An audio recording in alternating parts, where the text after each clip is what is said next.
ازيكم حبايبي؟ عاملين ايه؟ يا رب تكونوا بخير. النهارده عملنا عجينه فظيعه خالص، حشينا بيها حشوات يعني تنفع للمدارس، فظيعه. عملنا كايزر تحفه، خطير. بصوا، ومنتهى الجمال. تعالوا نشوف الطريقه والمقادير وازاي الكايزر اللذيذ ده عملناه وطلع معانا بالحلاوه دي. عملنا منه فينو، شايفين؟ عملنا فينو فظيع طري خالص، ومحشي وجاهز، يعني مش هتتعبوا تاني في حشو يعني، وانت لسه هتحشي وتعملوا. ده حشي وجاهز. بصوا، خطير. تعالوا نشوف طريقته وعملنا الكايزر ازاي ده وطلع ازاي بالشكل ده. تعالوا نشوف هنعمل ايه مع بعض. ده كيلو دقيق، ماشي. الكيلو الدقيق يا بنات ده هحط له يا معلقه كبيره خميره فوريه، معلقه كبيره وتبقى هرميه عشان الجو برد دلوقتي، فمعلقه كبيره وتبقى هرميه خميره فوريه، او 20 جرام خميره عجين، وكد الليمونه خميره عجين. انا بحب استخدم الخميره عجين، كل واحد براحته، ماشي. فبشيلها في الفريزر، بجيب الباكو كامل وبشيله في الفريزر وبطلع منه زي ما انا عايزه. مش هتستخدمي خميره عجين، يبقى استخدمي خميره فوريه. انا هعجن بلبن يا بنات، اللبن يبقى دافي ما يبقى سخن عشان ما يبوظليش الخميره، بس يبقى دافي عشان الجو برد عندي دلوقتي. ماشي. انا حطيت الخميره بتاعتي بكوبايه لبن، هسيبها. وهحط معاكم دلوقتي، هنحط معلقه ملح صغيره. احط معلقه ملح صغير، يبقى كيلو دقيق احط له معلقه ملح صغير زي كده، ماشي. ما تكترش عن المعلقه. وهنحط معلقتين سكر صغيرين برضه. ادي واحده، ادي اتنين، بس كده. وهعجن بلبن. وهحط نص كوبايه زيت، ماشي. يبقى ندوب الخميره بتاعتنا. انا كده دوبت الخميره بتاعتي في كوبايه لبن، ماشي يا بنات. هنحطها على العجين بتاعي.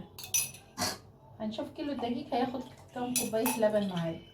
ممكن تعجن بميه، بس انا بحب اعجن بلبن علشان القيمه الغذائيه تبقى كويسه في الكايزر بتاعي اللي انا هعمله، او السندوتشات اللي هنعملها.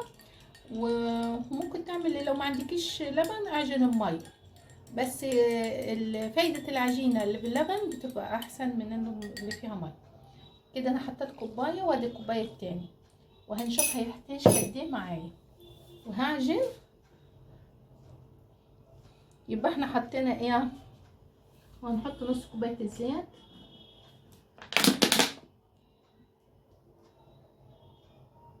نص كوبايه زيت بس يا بنات، ما نحطش اكتر من كده.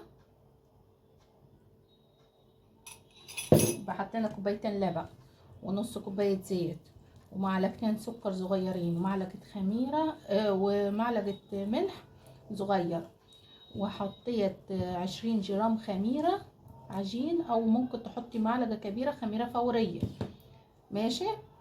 ونفضل نلم في العجينه لما نشوفها تاخد قد ايه معانا لبن او ميه.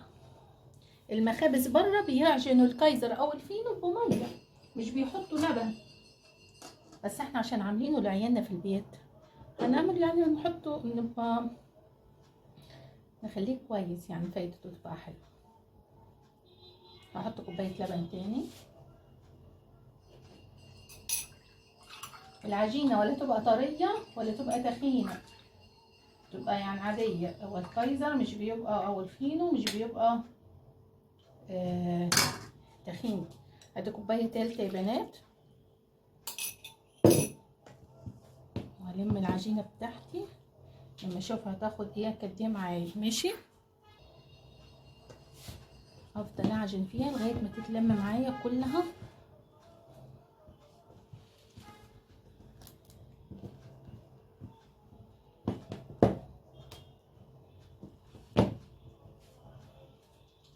هتعوز تاني يا بنات نص كوبايه، يبقى حطينا 3 وده نص كوبايه تاني، يبقى 3 ونص، ماشي. مش هحط تاني كده، انا هعجنها واشوفها هتحتاج تاني ولا لا، وهقول لكم، ماشي. عشان ما اطولش عليكم الفيديو، افضل اقلب فيها كده لغايه ما تشرب اللبن نص كوبايه اللي انا حطيته ده، وهشوفها تحتاج تاني ولا لا.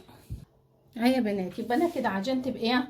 حطيت كوبايتين في الاول، حطيت كوبايتين لبن، وبعد كده حطيت، لقيته محتاج تاني حطيت كوبايه، وبعد كده لقيته محتاج تاني حطيت نص كوبايه، يبقى خدت 3 كوبايات ونص دقيق كيلو الدقيق بتاعي. بس احنا ما نعملش كده، علشان في دقيق بياخد سوائل كتيره. يعني انا ممكن عندي دقيق ساعات بجيبه بياخد كوبايتين ونص بس لبن او ميه، كوبايتين ونص. لكن ده خد 3 كوبايات ونص. في دقيق بيقبل وفي دقيق مش بيقبل. بس اهم حاجه عندنا يعني في العجينه بتاعتي تبقى ملمسها زي كده، ولا هي تبقى تخينه ولا هي تبقى سايله كده. بص تبقى الملمس ده، تبقى ملزجه، بس اول ما بتسيبها بترتاح بتشرب السوائل بتاعتها. بس انا كده عجينتي مظبوطه. هسيبها تختمر على حسب الجو عندك. ساعات بتقعد ساعه، وساعات بتقعد ساعه ونص، وساعات بتقعد ساعتين، على حسب ما انت بتختمر تتضاعف حجمها. هرجع معاكم نشوف هنعمل احلى سندوتشات برجر او بانيه. تحشيها زي ما انت تحشيها العجين. شايفين كل ما بسيبها كل ما السوائل اللي فيها بتنشف. بس هي تبقى لازم كده علشان الكايزر بتاعي يبقى طري. اسيبها تختمر بعد كده ارجع لكم. بصوا يا بنات، العجينه اختمرت على الاخر. بصوا بقيت عامله زي الفنكوش كده. ماشي، انا سبتها قعدت ساعه ونص عندي على حسب الجو عندك. ماشي، دلوقتي هنشوف الحشوات اللي هنحشي بيها الكايزر اللذيذ بتاعنا ده.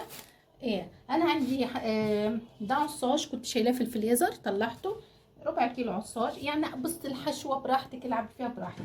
معايا بانيه. ماشي، ومعايا هنا زيتون اسود وفلفل الوان. الفلفل العادي يا بنات على فكره، منه احمر ومنه اخضر.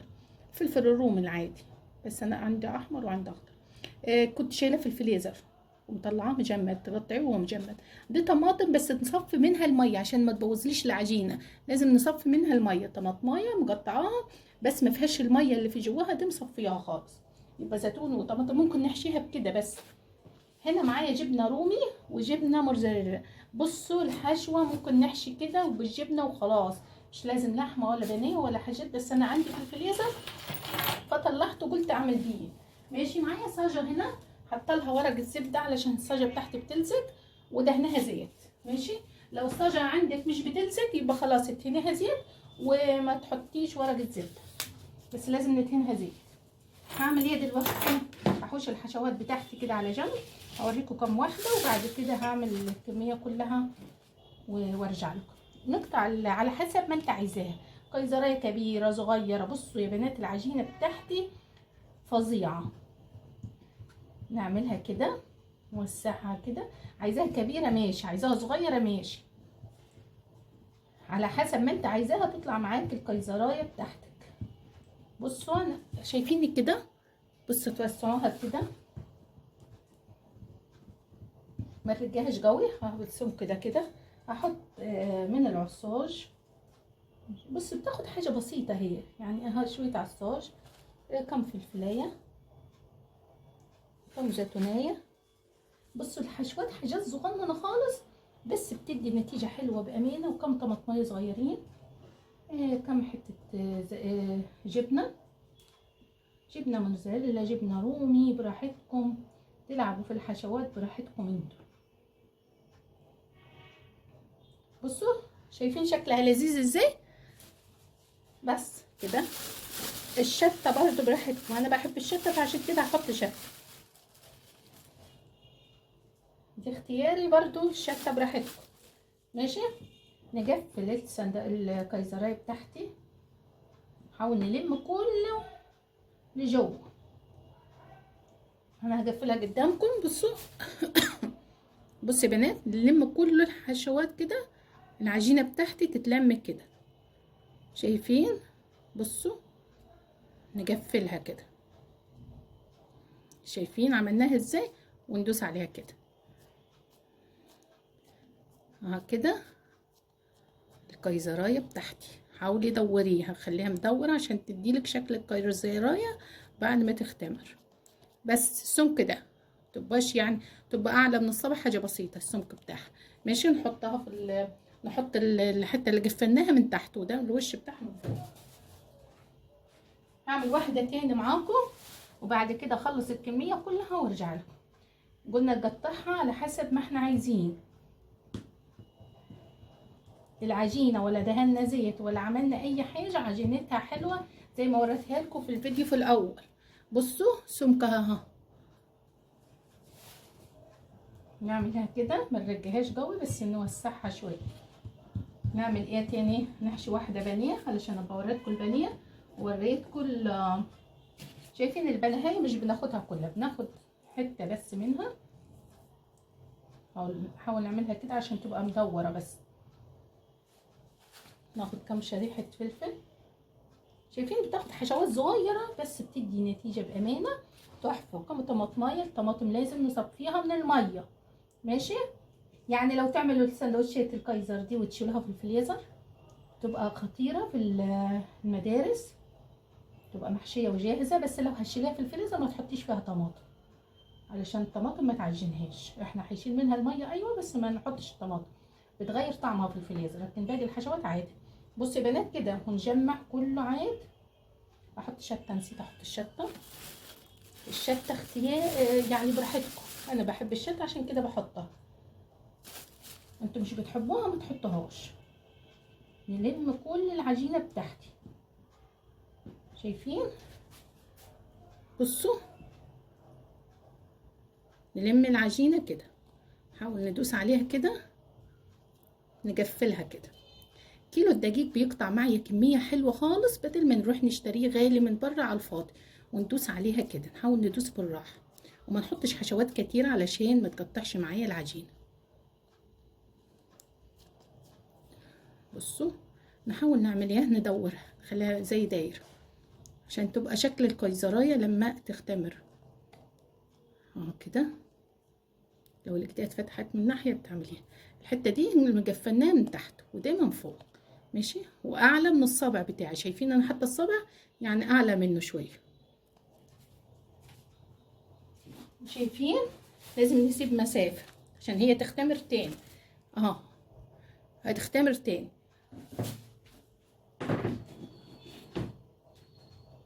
ممكن نعمله على فينو، على شكل الفينو، صبع الفينو. اعمل معكم شكل صبع الفينو. بصوا العجينه دي فظيعه، سواء عملتها فينو عملتها كايزر بتبقى تحفه خطيره. تحشيها كفته، ممكن تحشيها جبن بس، ممكن تحشيها الطماطم والزيتون وخلاص. بصوا هنا كده انا عملتها، هعمل صبع فينو. بصوا بالعصاج حط الكميه اللي انت عايزاه، يعني الربع كيلو لحمه ده اللي معايا يعمل معاك كميه حلوه كبيره. حط الجبنه، جبنه رومي، جبنه موزاريلا، بس مش عايزه تحطي جبن خالص براحتك برضو، ده حاجه ترجع لك انت. بصوا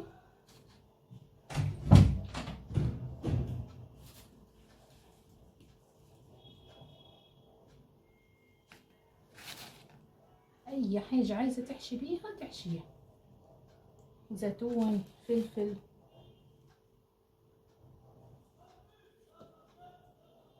يعني مش لازم الجبن، اللي مش بيحب الجبن ما يحطش الجبن، ماشي؟ اي حاجه مش بتحبيها في الحشوه انت، انا وريتك العجينه بس، هدف النهارده محكي انك تشوفي العجينه. شوفوا كده هنقفل ايه صبع الفينو ازاي بتاعنا. نلم كده، نحاول ندخل كله لجوه.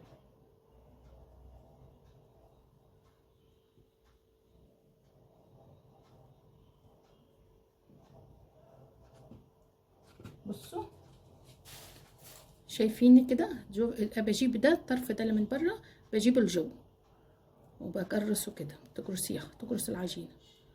شايفين؟ نقرص العجينه كده. شايفين شكلها؟ بجد تحفه تحفه بامانه. والعجينه بتاعتي خطيره. صابع فينو ده ولا لا؟ ها يا بنات،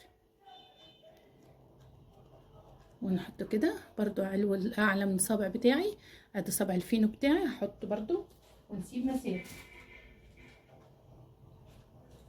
ده الكايزر اللي احنا عملناه، وده صابع الفينو، ماشي؟ هخلص عاد الكميه بتاعتي، اعمل لك واحد بالبانيه. هنعمل صابع فينو بانيه برضو الحجم احنا قلنا يعني احنا اللي نرتبط بيه، سواء كبير عايزه الصابع الفينو كبير عايزاه صغير براحتك، ده حاجه ترجع لك انت.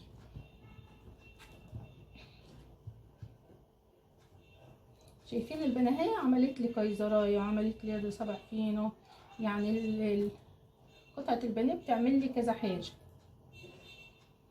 شايفين نقطعها كده، يعني مش بياخد حشو كتير اساسا هو صابع الفينو بتاعي، حشوات قليله، سندوتش فيه كل يعني كامل. العجينه نفسها مغذيه لوحدها علشان احنا حاطين فيها ايه، لبن، عجنينها بلبن.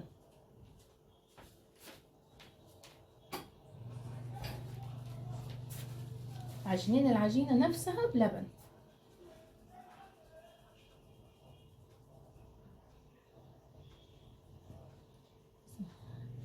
ناخد الشتة براحتكم قلت لكم.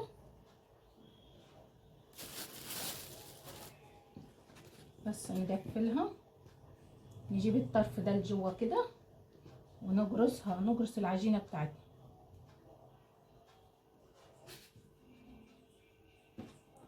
بصوا انا بحاول اعمله قدامكم علشان ايه تبقوا شايفين انا جبت الجنب ده لجوه ودوست عليه كده. نجيب الجنب ده برضو التاني من هنا كده وندخله لجوه وندوس عليه كده كأنك بتجرسيها، ندخل الحشوات من جوه. شايفين نجرس عليها كده علشان ما يطلعش الحشوه بتاعتي. شايفين صبع الفينو بتاعي طعمه هيبقى لذيذ وانضف واحسن من بره. عارفين العجينه بتاعتنا عاملينها ازاي يا بنات. بصوا ونسويه كده اعلى من الصابع، بيبقى اعلى من الصابع، ونسيب مسافه بين كل واحد نسيب مسافه. صبع الفينو سايبه مسافه علشان هيختمر تاني، والكيزرايه برضو سايبه بينها وبين اختها مسافه. هخلص الكميه كلها وبعد كده ارجع لكم عشان ما اطولش عليكم الفيديو. بصي يا بنات دين عملت ايه، قطعتهم كلهم، علمتهم اللي عملوه، اللي حشيها بعصاش حطيت لها طماطمايه، واللي حشيها ببانيه، يعني علمتهم. انت تعلميهم باي حاجه عشان تبقى عارفه دي حشيها بايه. ماشي. وهعمل ايه دلوقتي، ممكن تدهنهم ببيض. انا هجيب بضايه وهدهنهم. كيلو الدقيق عمل معايا ادي 6 7 8 9 10 11 12 13 14 15 16 17 18 19 قيزرايه. بس على فكره ده قيزر هتطلع كبير يعني. 19 قيزرايه وبالفينو اللي انا عملته، يعني انا عملت لكم منه فينو وعملت لكم قيزر. بس على فكره ده بيبقى فظيع، جربوها الوصفه دي يا بنات. هسيبه كده يختمر، هو اتضاعف حجمه تاني عن ما انا كنت عاملاه. هسيبه 5 دقايق تاني يتضاعف شويه تاني، وبعد كده هدهنه ببيضايه. البيضه هحط لها رشه فلفل اسود علشان ده مش هينفع نحط له فانيليا علشان ده حادق مش حلو. الحاجه الحلوه هي اللي بنحط لها فانيليا. بهكسر بضايه وهوريكم هعمل ايه. هاي يا بنات انا جبت بضايه معايا، حطيت لها رشه بسيطه فلفل اسود، رشه بسيطه فلفل اسود، ونرب البضايه كده جامد لغايه ما تندمج مع الخليط كله. بصوا يا بنات اندمجت كلها مع بعضها. اللي ما عندوش فرشه يدهن بيه، اللي جاي لنا على الوصفه ما عندهاش فرشه، فهنعمل ايه مكان الفرشه؟ منديل مطبخ. بدل الفرشه تعمل بمنديل مطبخ، تعمل كده. اللي جاي لنا على الوصفه دي وعايزه تشوفها ما عندهاش فرشه، فانا ما رضيتش اعملها بفرشه علشان ايه ما تتوقفش على حاجه. منديل مطبخ وتدهني بيه تاخدي كده من البيض وتدهني الوش كده. لو مش عايزه تعمل بيض وتجرفي منه تعمل ايه، ممكن معلقتين لبن تحطي لهم رشه فلفل اسود، او تحطي لهم رشه بسيطه قهوه او نسكافيه. مش عايزه ولا لبن ولا بيض تحطي ممكن ميه، تدهني كده وشه وميه. ماشي.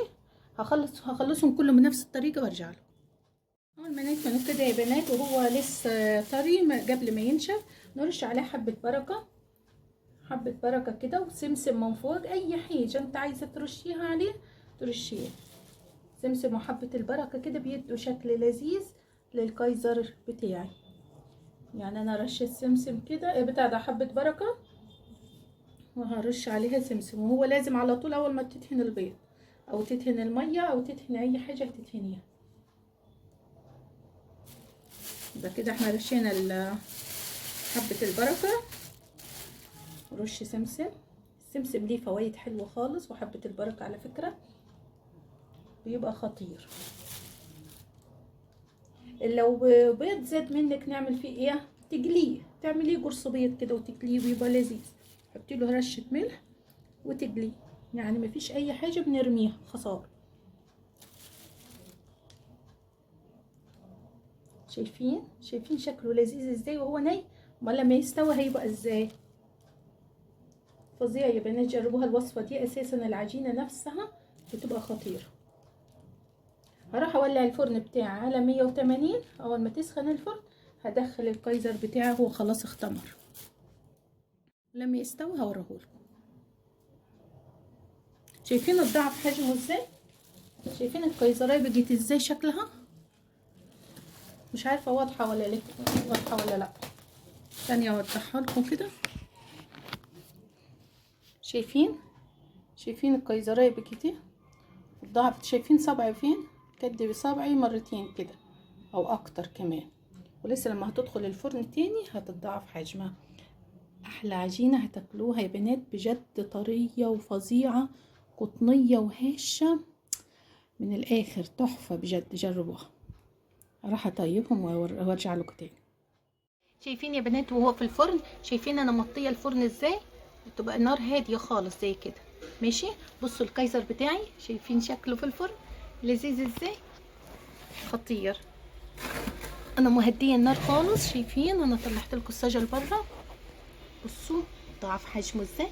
كايزر في منتهى الجمال، بس لازم نهدي النار، ما تخليهاش عاليه قوي. اول ما الفرن تسخن مهديين النار. شايفين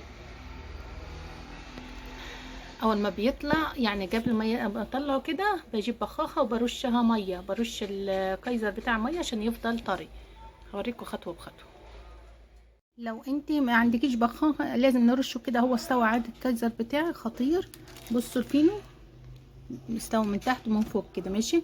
دلوقتي هعمل ايه؟ هجيب البخاخه وارشه. ما عنديش بخاخه هعمل ايه؟ اجيب شويه ميه في كوبايه ميه، واخد بايدي ادهن كده، ادهن دهنه بسيطه كده، فاهمين؟ ترش حاجه بسيطه خالص كده كده، شويه بسيطه، ميه بسيطه. ولو بخاخه تبقى احسن، بس انا علشان ايه هبسط لكم كل حاجه. ما عندوش بخاخه يجيب شويه ميه ويرش رشه بسيطه كده، ماشي. وبعد كده يطلع نغطيه، هوريهولكم اهي يا بنات بعد ما طلع من الفرن، بعد ما رشيناه. فظيع بجد، خطير. شايفين من هنا مستوي ازاي؟ خطير بجد، سخن بس خالص. بصوا من جوه، مش عارفه، مش قادره امسك عشان سخن. ثانيه يهدى وبعد كده اوريهولكم من جوه علشان اوريكم وامسكهولكم يبقى اقدر استحمل. هحاول افتحهولكم يا بنات. بصوا من جوه. شايفين من جوه؟ شايفين فظيع ازاي؟ خطير. شايفين الحشوه؟ ده اللي فيه عصاج، والجبنه سايحه بتمط، تحفه. مش عارفه اللي فيه البانيه، انا فعلا الشوي، بس انا حبيت اوريهولكم من جوه. شايفين الجبنه سايحه والحشوه فظيعه. شايفين السخونه؟ بس انا خلاص الشويت بجد. اتمنى تجربوه، اتمنى تشتركوا في قناتي على اليوتيوب، واتمنى اكون ضيفه خفيفه عليكم وكنت فدتكم بحاجه بسيطه. شاركوا يا بنات في القناه واعملوا لي لايكات كتير لو عجبتكم الوصفه. باي حبايبي.